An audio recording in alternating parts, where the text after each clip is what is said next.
Bonjour, bonsoir, chères toutes, chers tous.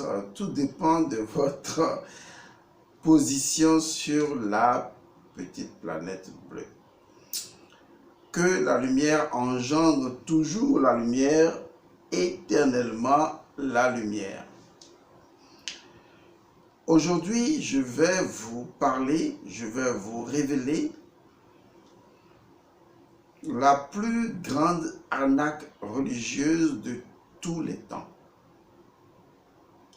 Je dis bien la plus grande arnaque religieuse de tous les temps.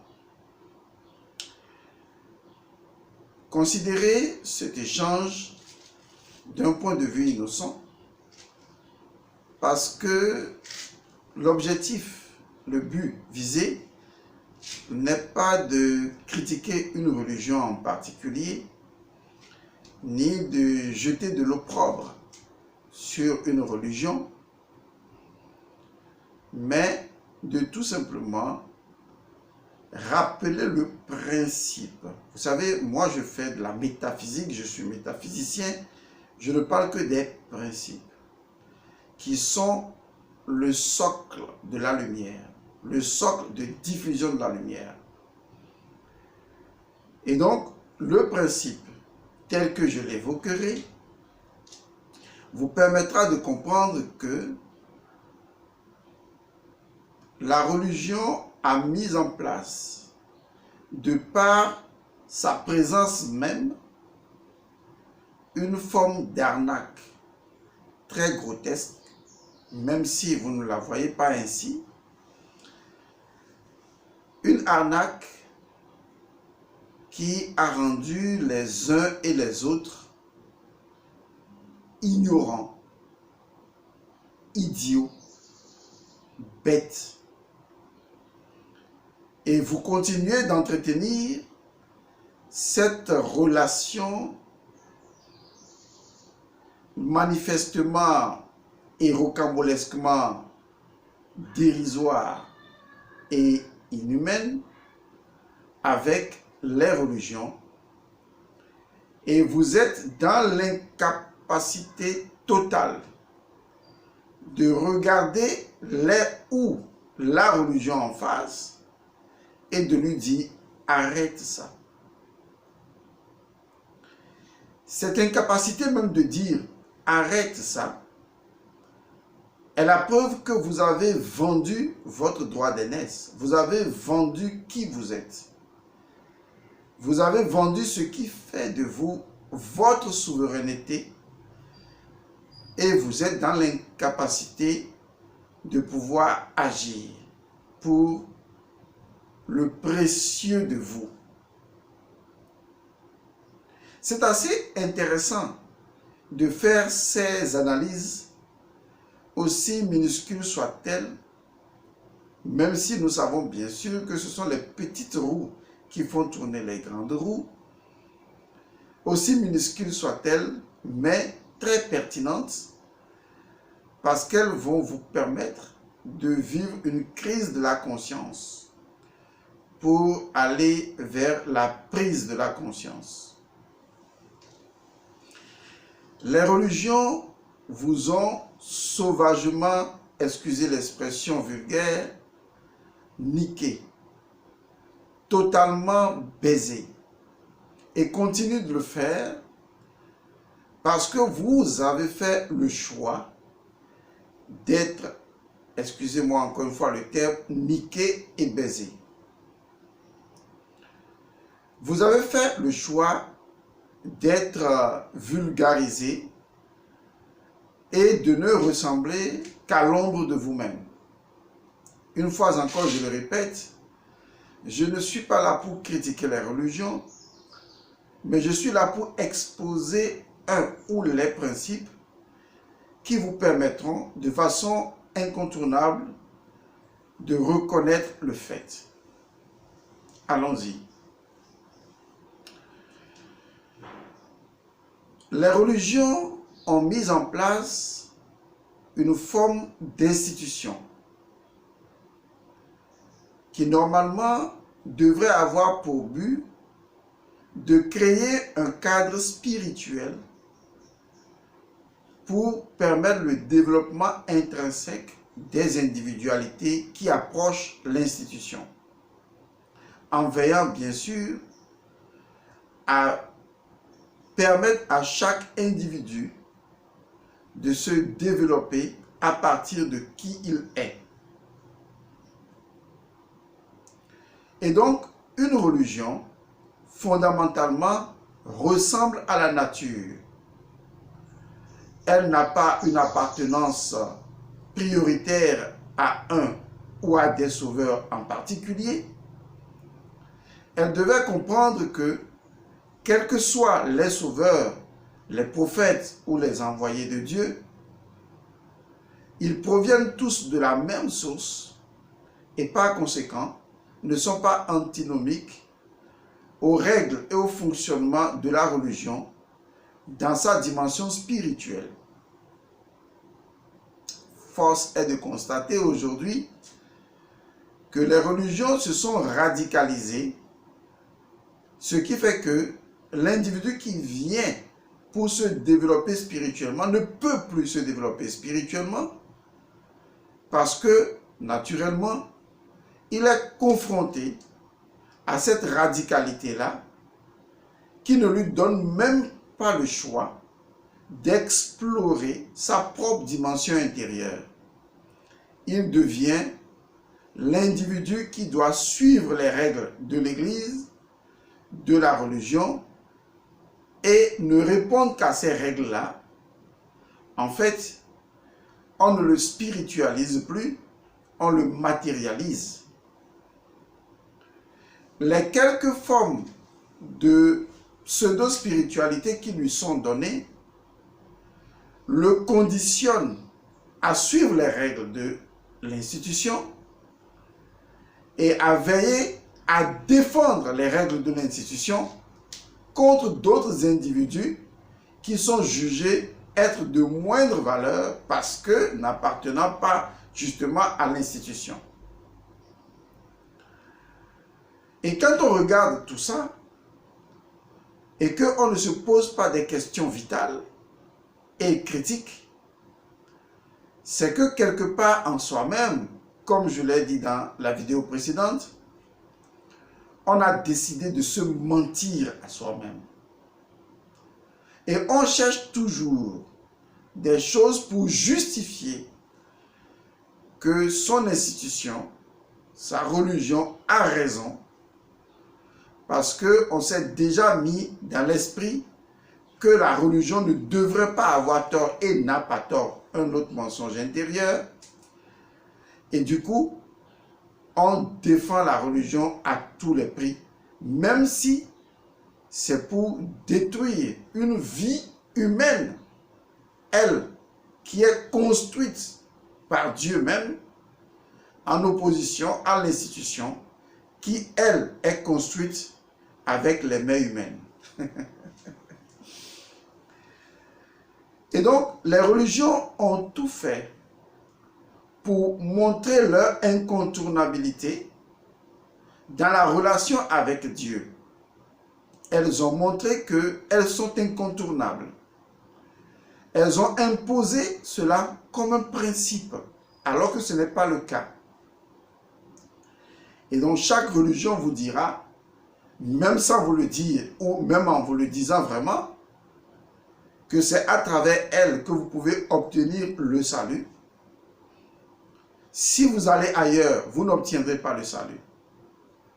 Et si vous demandez à savoir pourquoi du comment et le comment du pourquoi, la religion vous dira que ce sont les tests qui le disent. Et si vous êtes un musulman, on vous dira gaillamment que Mahomet est le dernier des prophètes. Ce qui veut dire que sa parole fait loi. Et que toute autre parole qui ne provient pas de lui ne devrait pas être prise en considération. Si vous êtes chrétien, on vous dira que Jésus est le Fils unique de Dieu. Vous voyez, chaque religion, pour démontrer son incontournabilité, s'appuie sur un principe qui n'a rien à voir avec la religion, institution, et veut promouvoir sa propre image au détriment du développement spirituel des personnes qui participent à cette religion. Et donc, le chrétien vous dira et vous citera beaucoup les textes de la Bible, même si à 99,99%, il n'en comprend rien du tout.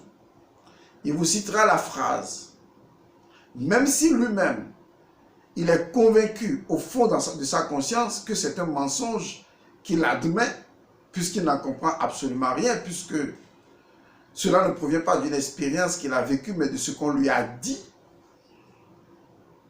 Et donc, ce qu'on lui a fait croire. Et donc, c'est un mensonge intérieur. Cet individu défendra bec et ongle le fait que non seulement Jésus est le Fils unique de Dieu,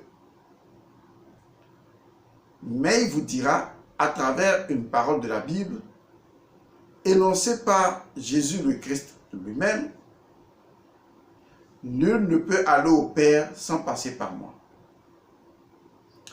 En fait, il va trouver les textes qui corroborent ce qu'il dit, pas pour vous convaincre, pour se convaincre, de vous convaincre, et arriver à vous dire que c'est écrit, qu'il a été dit que nul ne peut aller au Père sans passer par Jésus. Et donc, c'est là que la chose pose un vrai problème. Parce que quand vous lisez même les mêmes textes de la Bible, ou particulièrement, précisément, du Nouveau Testament, vous voyez d'autres phrases qui contredisent apparemment celle-là. Et qui vous diront, ce ne sont pas ceux qui crient mon nom qui iront au royaume des cieux. On vous parlera du bon samaritain qui n'a rien à voir avec un juif. On vous parlera d'un Romain qui, parce qu'il a eu foi, on vous parlera de X et de Y parce que ces personnes ont respecté des commandements et bien sûr que ces personnes, en griffe, méritent le royaume des cieux. Mais le chrétien soutiendra que c'est seulement en venant à Jésus que vous pourriez être sauvé. Seulement, bien d'accord, comme un scientifique, faisons l'expérience de venir à Jésus et de voir si, en fait, on est sauvé. Et c'est là que vous vous rendez compte qu'il y a une véritable arnaque.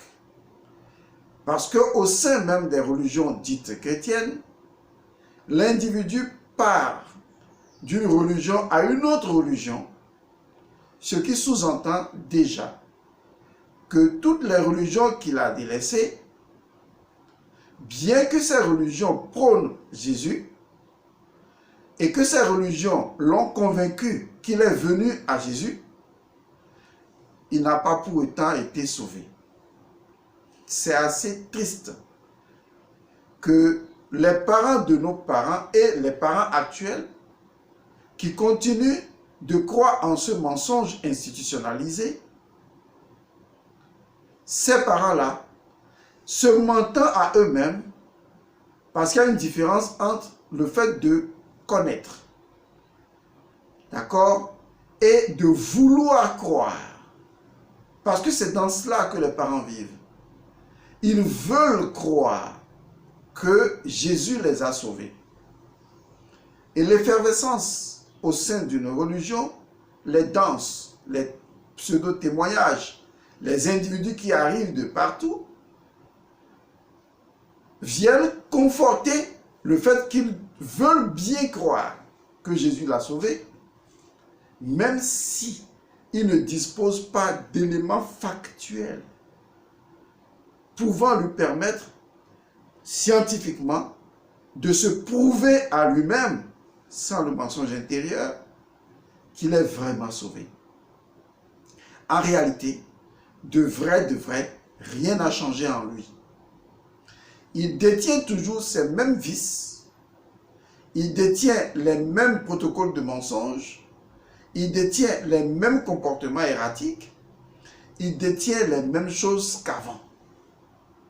Mais cette fois-ci, au moins, avec une petite nuance, il a chapeauté tout ça avec Jésus.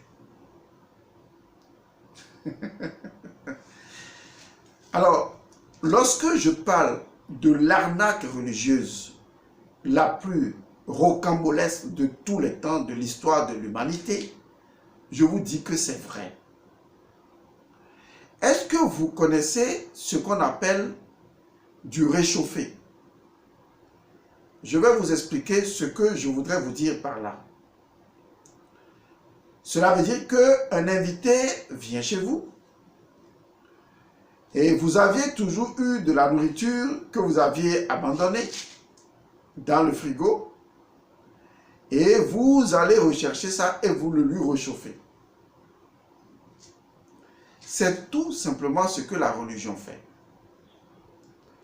Et c'est ce que la religion vous donne comme garantie pour aller dans un paradis dont vous n'avez même pas du tout l'évidence avant de partir. C'est comme vous vendre un pays lointain dans lequel vous n'aviez jamais été et donc sur la foi de paroles interprétées, on vous dit, vous irez là-bas. Vous voyez jusqu'à quel point, désespéré, dans le besoin de croire en quelque chose, l'homme est prêt à accepter sa croyance et la donner à n'importe quoi, pourvu qu'il se sente à l'intérieur de lui de croire en quelque chose. Le problème, ce n'est pas les religions. C'est le fait que vous ne savez pas que l'énergie de la croyance doit être domestiquée pour transmuter cette énergie en une connaissance. Vous l'avez maintenue sur la dimension de la croyance et de l'infantilisme religieux et vous avez continué dans cette bêtise en acceptant de vous mentir à vous-même continuellement, pourvu que, eh bien, vous croyez en quelque chose. La vérité, elle est tout autre. Et elle est plus simple. Ce que la religion vous vend, c'est du réchauffé. Beaucoup de personnes, au temps où les gens parlaient de ces religions, dans la merveilleuse séance de films de Shaka Zulu, par exemple, ou dans d'autres séances de décortiquage de ces prétendues informations absolues de ces religions, les gens leur posaient la question de savoir, mais, et les ancêtres de nos ancêtres, qui avaient vécu avant votre Jésus là? De quoi il est question? Parce qu'en réalité, à partir du moment où vous venez au soi-disant Jésus actuel et qui vous aurait sauvé, c'est que vous reniez tous vos ancêtres parce que justement, eux, ils n'ont pas été sauvés. Ce qui est encore plus tragique, c'est que vous ne pouvez pas les sauver. Et ce qui est plus débilitant, c'est que votre appartenance ne les sauve pas non plus. Parce que justement, dans l'explication que la religion vous donne et vous propose, les ancêtres n'étaient pas là.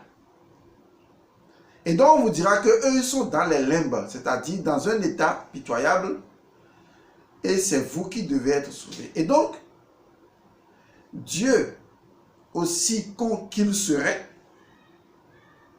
aurait laissé toute l'humanité se fourvoyer pendant des milliers d'années, croisant les bras, croisant les jambes, suçant un bonbon, en se disant, ok, bon, maintenant, comme tout le monde s'est fourvoyé depuis longtemps, maintenant, je vais envoyer mon fils maintenant, pour les autres qui ne vont plus se fourvoyer. Et vous racontez cette connerie à l'humanité, au même moment où vous êtes en train de nier la totalité de ce qui constitue votre héritage sanguin et fondamental. On ne peut pas faire d'un cheval un lion. Vous croyez encore à cette connerie? Parce qu'en fait, la religion est dans l'incapacité, encore plus qu'aujourd'hui qu'hier, de vous expliquer que ce qu'elle vous dit, ce ne sont que des principes de l'univers qui n'appartiennent à aucune religion, et aucune religion ne peut se prévaloir de les posséder pour ses intérêts personnels égoïstes. C'est là que les choses prennent du sens. Parce qu'en réalité, lorsque vous analysez le fond de ces principes, vous constatez qu'en réalité, je prends l'exemple, lorsqu'on vous parle du Christ, le Christ n'est pas nouveau, vous le savez bien. Les Grecs l'ont nommé tout simplement Christos, mais ce n'est pas nouveau. Les Grecs reconnaissent avoir hérité cette connaissance du Christ de l'Égypte antique, à partir de Horus, qui est le Christ, et qui est indissociable de Osiris. C'est leur combinaison des deux qui a donné le nom Christ. Ne cherchez pas loin. Osiris et Horus, appartenant à la mythologie égyptienne, révèlent en fait des principes de l'univers qui ont toujours été, qui sont et qui seront à jamais, et qui ne peuvent appartenir à aucune religion et qui ne peuvent être possédés par aucune religion. Et donc Osiris représente ce qui est transcendant. Horus représente ce qui est transcendant. La lumière. C'est fondamentalement la lumière. Et son œil le représente très bien. Le clairvoyant, la lumière, celui qui voit, celui dont la perception transcende toute chose. Et donc, lorsqu'on vous dit que nul ne peut aller au Père sans passer par Jésus, je reviens donc à cette phrase, la religion utilise cette phrase pour asseoir son pouvoir d'incontournabilité et vous dire donc que, sous-entendant cela, elle qui représente Jésus-Christ, sous quelle forme je n'en sais rien, foutrement rien, parce que si ce supposé Jésus-Christ devait revenir, il chierait sur toutes les religions de toute façon, qui soi-disant le représentent. La religion donc se dit, moi, vous voyez, je représente ce Jésus-là, et donc si vous voulez aller au Père, vous passez par moi la religion, puisque c'est moi qui vous enseigne le Jésus en question. Et donc, la religion là devient incontournable. Malheureusement, elles sont nombreuses ces religions qui prônent ce Jésus, et pourtant le fidèle en change tous les jours. Mais le fidèle se convainc en disant, de toute façon, c'est Jésus partout. Mais il est incapable, vu qu'il se ment à lui-même, de rechercher à comprendre pourquoi autant de religions sur un même fétiche n'arrivent vraiment pas à s'entendre. Ça veut dire qu'il y a de la merde dans la maison. Et donc, ce qui s'est réellement passé et ce qui est vrai, c'est que l'histoire de Osiris Horus, qui va devenir pour les Grecs le Christ, cette histoire-là représente une histoire cosmique. Et donc nous sommes en face d'une vérité cosmique et non d'une vérité institutionnalisée. Cette vérité cosmique, cette vérité universelle, elle est très simple à comprendre. Nul ne peut atteindre la dimension de l'être, appelons l'être ainsi, si cette personne ne réalise pas l'expérience de la lumière, car seule la lumière permet à l'individu de retourner au Père. Parce que seule la lumière lui montre le chemin du retour. Cette lumière ne représente pas une personne. Cette lumière ne représente pas un individu. Cette lumière ne représente pas une religion. Retournez faire ou lire la vidéo que j'ai faite sur la lumière. Et vous verrez l'incontournabilité de la lumière, parce que c'est elle justement qui vous éclaire le chemin du retour à l'être, à l'essence. Cette lumière a acquis plusieurs noms de par le passé.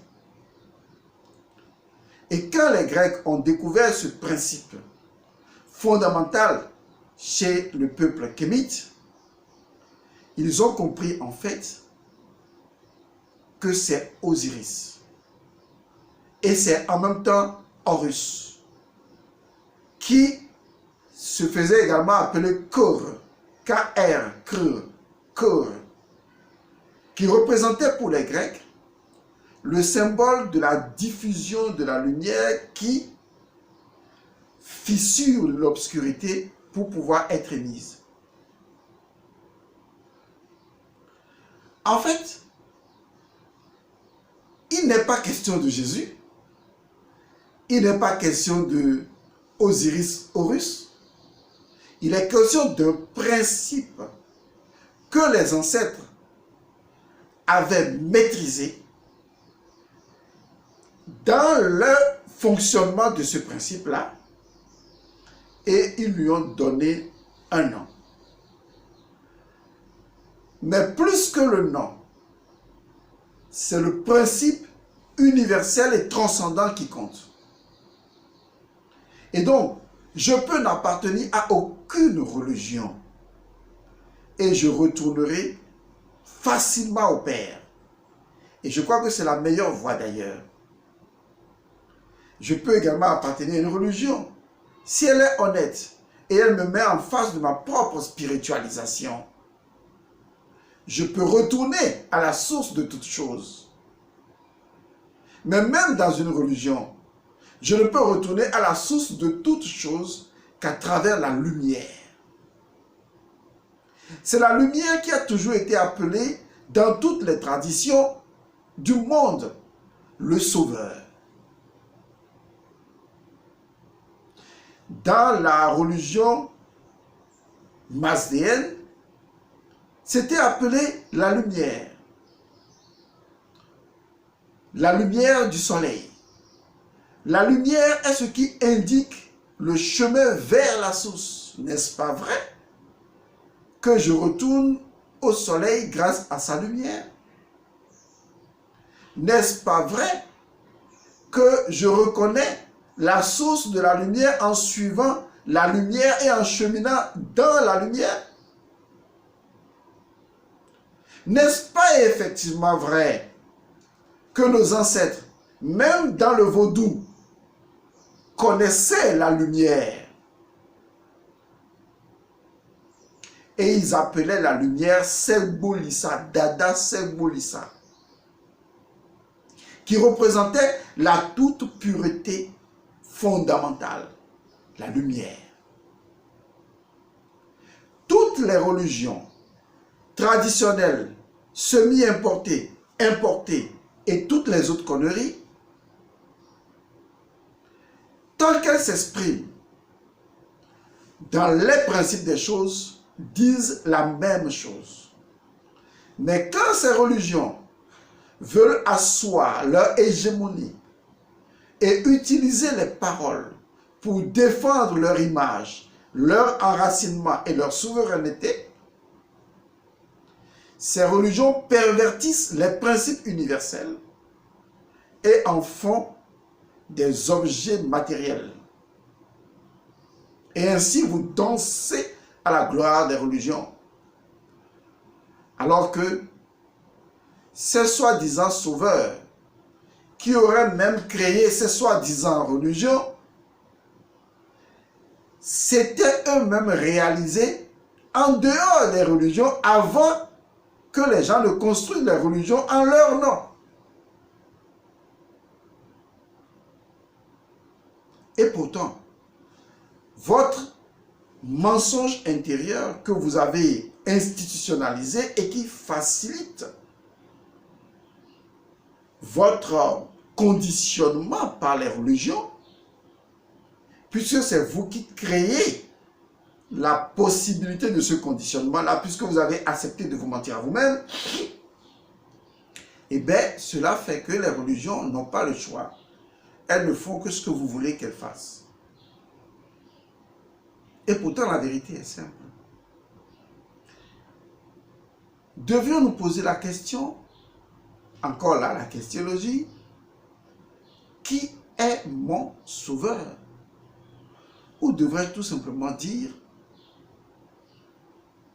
pourquoi est-ce que je personnalise ce qui est impersonnel? Et si en fait, ma question devrait plutôt être, quoi est mon sauveur?